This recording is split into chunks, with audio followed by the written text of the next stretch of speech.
Jared Vanderwerf here at MarineMax. We are going to be bringing you a X35. This is a 2012 boat. It is a great way to get into a surf boat at a reasonable price. Let's check it out. In the bow of this X35, there's a couple cool things going on. You do have 6 cup holders, really nice big grab rails.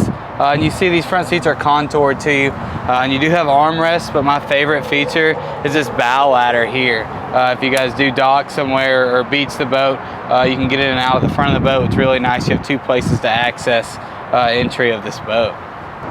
This X35 was optioned with a lot of really cool features. This one being this flip seat. The observer can flip this seat over and face either way.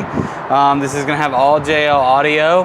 One really nice thing about this boat, it does have a power tower, so you're going to push a button and that tower is going to lower down.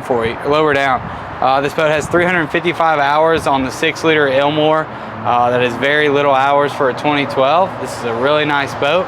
I'm Jared Vanderwerf at MarineMax. Come check it out.